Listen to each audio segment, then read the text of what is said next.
What's going on, everyone? You guys already know who the boy is.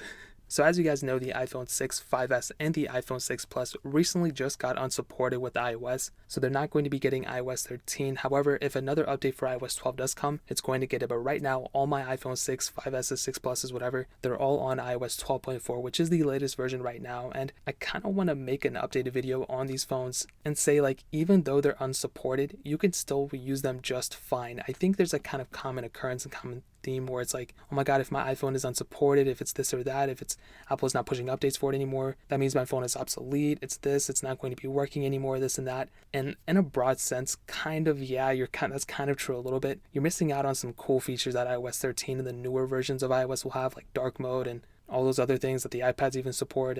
But what I'll tell you is like, I think people give too much credit to the iOS updates, and that's coming from someone who reviews iOS updates like every single time a new one comes out for like 5 different phones. And I'm not going to say they're overhyped because they are very, very important, but I think what's super important as well, and just as important as the iOS updates, would probably be the app updates themselves. And when you go use a phone, it's not like you're only using like the camera app and the settings page and then that in Safari, like that's it. You're not doing that. You're using Snapchat and Instagram and Chrome sometimes for some of you in the YouTube app, YouTube Studio, whatever. You're using all those different apps, and it's not like once iOS is done and not being supported on your phone, it's not like those apps are not getting updates anymore. Just the stock apps and the stock preferences and all that stuff, those are the things that are getting updated when updating iOS, as well as the security, which is super important as well. But what I'll tell you is that as long as your iOS version is still getting App Store app updates, then you'll be perfectly fine. There's really no issue into going and like still using an iPhone 5S, 6, or 6 Plus for the time being. I would highly recommend you guys to keep those phones until the new iPhones come out in September, which is only like a month and a half away, not even. So I would really recommend you guys to do that. So specifically for the 6, 5S, and 6 Plus users,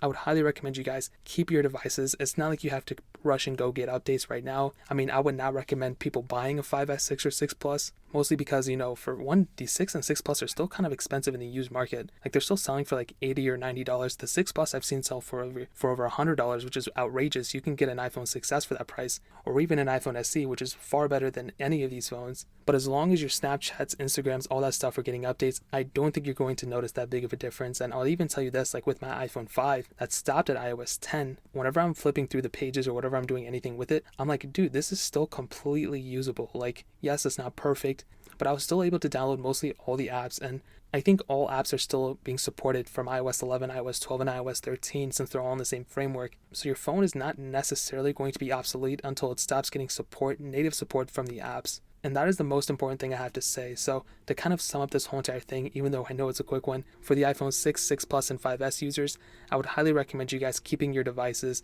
until the new iPhones come out. You are so much better doing it this way. You will not only be able to save so much more money, but you'll still be able to get a lot more use out of your device. And I'm guessing that once the new iPhones do come out, the iPhone 6, 6 Plus, even the 5S, they're not going to depreciate that much more as it would be that if you were to go get like an iPhone 10 right now or iPhone 8 right now. Those phones would see more depreciation than these ones because these hit a pretty much low depreciation, even though they're still kind of expensive in my opinion. You'll still be able to sell your phone for probably the same amount of money as before. So that's a quick little update. iOS updates are super important, but app updates are just as important in my opinion as well. So that's pretty much it, guys. If you have any other questions or anything, leave it down in the comment section below. Hit that like button, that would mean so much, but definitely hit that subscribe button. Every single subscriber that we get really does count, so it'll mean so much if you guys could hit that. Also, check out the other links down in the description as well. My Twitter, my Instagram, my second channel, all those links are linked down below. I'd really appreciate if you guys could check it out. But more importantly than everything else, I love every single one of you guys. Hopefully I'll catch you guys in the next video.